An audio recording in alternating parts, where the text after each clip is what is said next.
This to me is a really intriguing matchup. Oh I yeah. think it's safe to say that Sean O'Malley has never faced a grappler anywhere near Merab Dvalishvili. But on the flip side of that, Merab has never faced a striker as lights out as Sean. And Merab is a decision guy. When you look at his statistics, he's won less than 20% of his fights by knockout and less than 6% of his fights by submission. So he's a guy who wins fights by decision. Right. Sean O'Malley is a guy who's shown us to have electric power and really sharp precision at bantamweight. He's got finishes, he's got knockouts to the tune of almost 70% of his victories at 135, which at that weight class is almost unheard of. And he's going to have a full 25 minutes to look for it on Merab. And the other thing is neither one of these guys can really find somebody who mimics the other's style perfectly. Right. Nobody's got the type of cardio machinery that Merab Dvalishvili has as far as grappling and attempts are concerned. Just go back and watch that Peter Yan fight. Right. The guy is an absolute Energizer bunny. And on the same token, it's going to be very hard for Merab to find a striker that's as fluid, that can switch stances as well, that can find you with pinpoint precision like Sean O'Malley. Now, he will have the benefit of Aljamain Sterling in his corner, who lost to Sean. Right. You know, maybe Aljo picked up some things in that fight that he could help Merab with in his training and preparation. But what are your initial thoughts? And then what for each guy do you think they need to do in order to win? Well, I love the fight, and I think the early odds makers have it at just a slight favorite for Merab. And I can agree with that. I would personally say Sean should be the slight favorite. But look, these guys are a pick 'em fight all day long. And Sean O'Malley, I love the point that you said. Sean O'Malley is probably the hardest fighter on the UFC's roster to recreate his style. You're not going to find a guy in your local gym that can just do what Sugar Sean does. Same thing can go for Merab, but I do think that Merab's style could be a little bit easier to find if you have the accessibility and the reach that Sugar Sean has. Sugar can reach out to anybody. He can call a guy from Dagestan, or he can call somebody from Georgia and get the wrestling. And while it might not be exactly what Merab does, it'll be more similar to Merab's style than what Merab is going to get to face Sugar Sean. I don't really know who Merab's training for, but obviously he's got one of the best teams in his corner. He's got one of the best bantamweights, former bantamweight champions in the world in his corner, who's going to be right there with him in his right-hand man. But that's not the look you need when you're going against Sugar Sean. Sugar Sean, I've said it on this channel many times, and I'll continue to say it, in my opinion, is the highest skilled striker on the entire UFC's roster. And I think the UFC is as high level as it's ever been, which ipso facto means that Sugar Sean, in my opinion, is the highest level striker in all of MMA's history, which is a bold statement to say, I know. Very, yeah. But I mean, I really don't see people doing anything that he's doing. And every time you watch him out there, it doesn't matter if it's Israel Adesanya or Alex Pieta or Leon Edwards. They're picking things up from what Sugar's doing. And you've even heard them give Sugar Sean his flowers at times, being like, man, what he did there was really cool. And then their next fight, they're utilizing some version of it or making it their own in some way. And that speaks volumes. When you can get not only the masses behind what you're doing, but you can get the guys in the back, you can get the other fighters and the other world champions to start doing what you're doing and realizing that your game is on point and at a high level, you're doing something right. I love how Sugar Sean keeps his team kind of small. Him and Tim Welch have a really special thing going. It's rare. I don't think we're going to see very many more fighters come out with that sort of close bond and relationship and see the same kind of success. But I think Sugar Sean, when you talk about the way he's going to come out to fight Merab Dvalishvili, he's going to have ice in his veins just like he always does. He's a cold-blooded killer, and when he goes out there, he's a sniper. He hits his target almost every time. Like you said, 70% knockouts at 135 is almost unheard of. And I know he doesn't have this burly body, or he doesn't look like he hits the weight room very often, but he's got the perfect pop on his shots. He's a strong-bodied 135er, and I think he's going to be a real tough task for Merab to handle, because every fight starts on the feet, and if you want to get it to the ground, you're going to have to go through some pretty vicious striking to get it there. Merab is not afraid to change levels and get inside on you, but the submission statistic that you gave, where he doesn't do a whole lot of submitting, he really just relies on getting the fight to the end and then doing enough hard work in the rounds and making it significant enough in each round to get his hand raised and get the nod from the judges. that to me is a bit alarming, and I think Sugar Sean O'Malley having a full 25 minutes to get back up on his feet, even if not on his own accord, if he has to wait for the rounds to end and start fresh 5 different times, is going to be a very good advantage for Sugar Sean O'Malley. And one other thing I want to say about Sugar, he has some of the most underrated grappling in the entire UFC. Now, obviously, we haven't seen him do a whole lot of grappling in his UFC career because he's so lights out on the feet and his takedown defense is very, very good. But I have a feeling with Merab's percentage of submissions and Sugar's takedown defense and his ability to scramble and not get submitted, I think Merab's going to have a hard time getting him down, getting to a solid position, and actually finishing the fight. I think he's going to have to worry about Sugar Sean with very sneaky, creative scrambles, and then you're going to have to watch out for some interesting strikes that come up on the way out of the scramble, on the way out when they're disengaging. Sugar's one of the most crafty, creative fighters on the entire roster, and I think if Sugar goes out there with a game plan to, look, I'm gonna get a couple shots taken on me, but as long as I keep my range and utilize these long legs, these long limbs, I'm going to be able to hurt him, tire him out, get him a little bit more gas than we've seen Merab in other fights. And, man, this fight's going to be a lot of fun. But as it sits right now, I think the odds makers are a little bit backwards. I think Sugar should be the favorite. Yeah, and I'll kind of so you ran right there with some really good things that Sugar can do to win. I'll kind of talk about Merab and what I think he needs to do in order to win this fight. And I think it is a very winnable fight for Merab. But as you said, Sugar Sean, in your opinion, is the best striker in all of the UFC. I don't know that I would go that far yet, but I certainly would say he's top 5 right now. For sure. And I don't think many people could argue with that. You have Leon Edwards, Alex Pereira, Israel Adesanya, Sugar Sean O'Malley. You know, you want to throw Conor McGregor. yeah, right. Ilia Topuria in there because he's just so lights out as far as his striking goes. Max Holloway could certainly stake his claim in that as well. But putting Sugar Sean in the top 5 most lethal strikers in the UFC right now is certainly not a stretch to make. So Merab is going to be going up against a very dangerous striker. For sure. And one thing we saw against Henry Cejudo when Merab fought him was he was rocked on the feet. Right. And Henry Cejudo is not the striker that Sugar Sean O'Malley is. So Merab's going to have to be very careful. Here's a couple of things that I think he needs to look out for. Sean O'Malley feints just about as good or better than anybody. 100%. He feints with his eyes. He'll look a certain direction to get you to move or get you to freeze. Then he'll throw his shots. He'll the head feint. twist. Yeah, exactly. Feint with the head twist. Feint with the the traditional where you feint just kind of making it look like a shot's coming. He'll feint with his hips, looking like he's throwing a kick. Beautiful. His feint game is so subtle.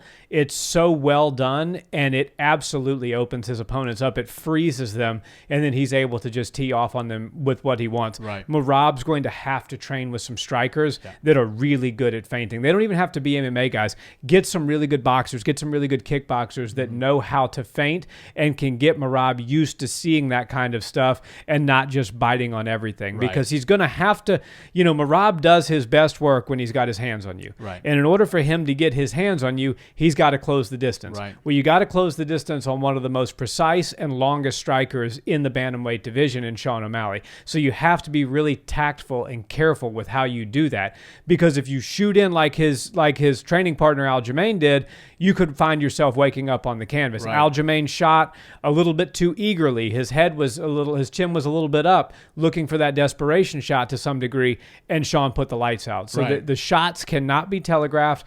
They cannot be desperate, and Merab has to take his time. Even if it frustrates him, even if he loses the first round, because Sean has a really high striking output. He Right. lands more than 7 significant strikes per minute. Insane. Which, if you look at most fighters, they're around like 4 to 5. Right. So Sean is almost doubling up on the amount of significant strikes per minute that he lands, and that really takes its toll. So Merab can't let that frustrate him, because you can't be too eager to get the takedown. Yes, that's your biggest strength, but if you get too eager with it, you're going to lose the fight by knockout. So the balance there for Merab is going to be a very big thing. The other thing I think Merab needs to do is positional damage once he gets Sean down. You're only going to have a few opportunities in this fight to get Sean to the ground. Right. And Sean, as you said, his grappling is very underrated. Now, is Sean going to be an ADCC veteran when he decides to call it quits from MMA? Absolutely not. Is he going to be a guy that goes on and competes at the highest level in IBJJF Jiu-Jitsu? Absolutely not. But can Sean O'Malley work really high-level grappling within the confines of MMA rules? Yes, he can. For sure. So Sean's not, it's not just going to be the thing where, okay, if you get him to the ground, you're going to finish him easily. No, Sean's going to be dangerous from the ground. He's going to be looking for sweeps. He's going to be looking for reversals. He knows how to keep himself safe from bottom position. So for Merab, it's going to be really important that if you get him, let's say you get him down 4 of the 5 rounds, if it goes that long, you got to be emphatic, because if Sean wins the first 2 minutes on the feet and he's lighting you up, and then you take him down and don't do anything and you hold him there for the second half of the round, Sean will probably still win that round in the judge's eyes, because he was tagging you on the feet. You took him down, yes, but you didn't really do anything. Right. So positional damage is going to be really big for Merab Dvalishvili in this fight. He's got to get Sean down, but he's got to maintain good frame, good top position, good posture, and let the shots fly. He's got to hurt Sean. If he hurts him, then he can really start to deteriorate Sean's ability to tag him in those later rounds. You know, when you watch Sean versus Cheeto, he was fresh as a daisy come the end of the fight, because Cheeto just really couldn't do anything. He couldn't find anything on Sean, and he ended up just being a human punching bag for 25 minutes. So it's one of those things where Merab's really got to be tactful with how he gets the takedowns, and then he's got to be really smart with what he does once he gets them, because there's going to be a cap on how many of those he's able to get. So he's got to do some damage and got to really win points and win moments in the judge's eyes. The other thing is, I think Merab needs to kick the legs.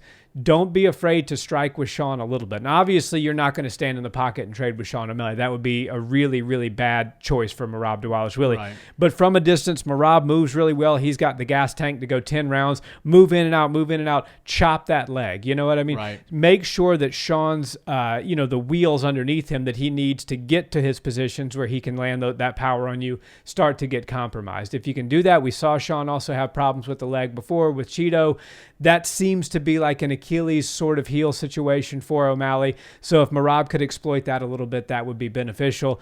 And then the other thing, and maybe the most important thing in this whole thing for Merab, don't get swallowed up by the moment. Right. Anytime there's a Sugar Sean fight, it's a big event. Mm-hmm. Sean O'Malley is used to walking out last on a pay-per-view card. He's new to being a champion, but he has had that championship aura since he came into the UFC. Nothing but high-profile fights. Exactly. If this thing is at the Sphere, if it's the first event of its kind, if there's some theatrics and some lights and some fire and some, you know how the UFC does. Right. When they're opening a new territory or doing a new thing, they do it to the absolute T. For sure. And I expect nothing less for the Sphere if that's where this fight happens. Merab is going to already be in the cage. He cannot allow himself to get swallowed up by the moment, because Sugar Sean O'Malley, as you like to say all the time, has ice in his veins. He's going to come out cold as a gangster, and he's going to do what he does best. So Merab's got to keep his head on his shoulders, not get too eager, really do damage in the takedowns, and then also be smart about how he gets the takedown. Yeah, I totally agree. Merab's got to go out there and do what he does best. And look, when you just set Merab in the cage and let him do his thing, it's a beautiful thing. He's very, very talented.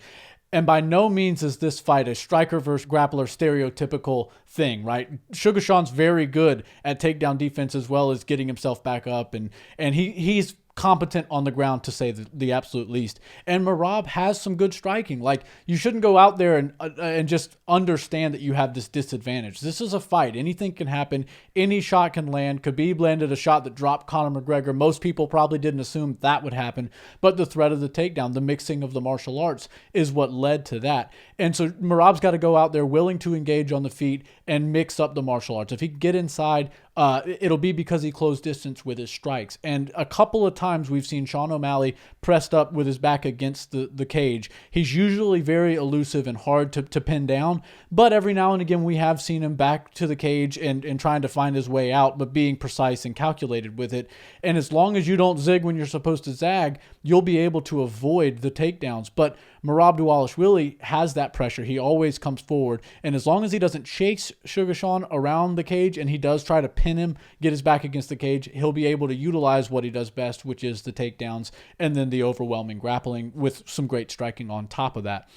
But you brought up the Cheeto Vera fight, and I'm really glad you did, because what a lot of people didn't realize about Sugar Sean O'Malley was just how good his gas tank is. And I don't even, if people are like, oh, we've only seen him out there for 5 rounds a couple of times and this and that, his efficiency is what we should really be talking about. The shot selection and efficiency. He knew, all right, I'm going to need to go in and win a couple exchanges, and then I can not coast, but I can move a little bit and then come back in and engage on my terms. We say it all the time. You need to engage on your own terms. Don't just go out there in a firefight. Don't go out there and let the other person control the dance. You're in control. Engage on your own terms. And if you're not comfortable with the situation that your opponent is offering for you, then just take a step back. Reset. Yep. Yeah. Be elusive. Get on the outside. 25 minutes is a very long fight.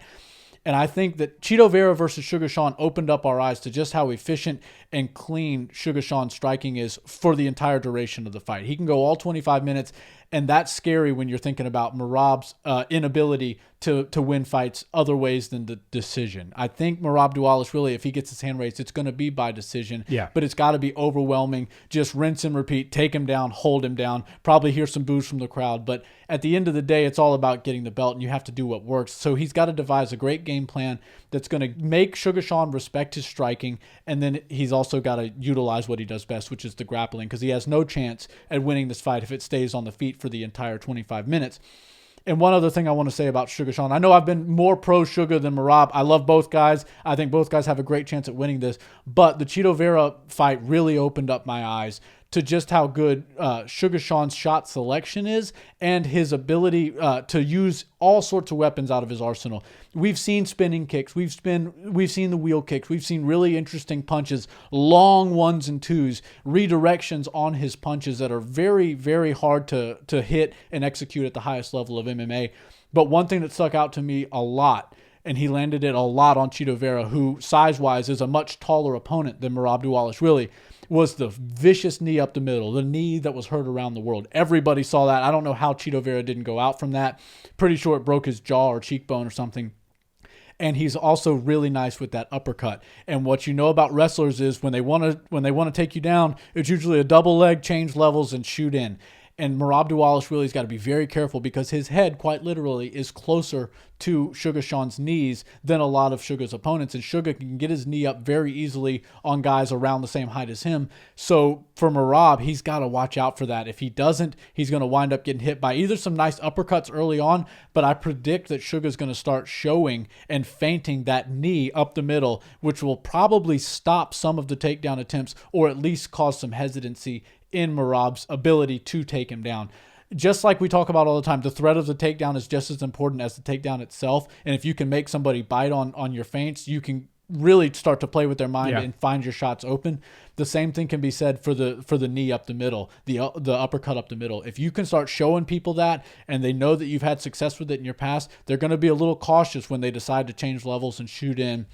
All in all, I think this is a really great fight. This is the only right fight they should make at bantamweight. I know they're talking about Jose Aldo maybe should get a run. He wants a crack at Sugar Sean. I think he has a few more fights at 135 before he does that. Merab Dvalishvili has been nothing but a gentleman, waited for his friend to leave the division or lose the belt, and now he's going to go back and try to avenge his loss. Merab's the guy, but unfortunately for him, I think Sugar Sean O'Malley just has everything working for him. He's firing on all cylinders. And I think the Sugar Sean that we see against Merab Dvalishvili will actually be the best version of Sugar Sean that we've seen just yet. I cannot wait. And I'm as big of a Jose Aldo fan as you will find, but I would be screaming from the rooftops if he got an immediate title shot at bantamweight with how deep that division is. Right. But I do love that he's back. We do want to see him win one or two more. And then who knows what will happen. But that potential matchup down the road could be fun as well. But for now, we have Dvalishvili versus O'Malley. I think that's a perfect place to leave it. We'll make a prediction as the fight gets closer, but I cannot wait for this one. Me either.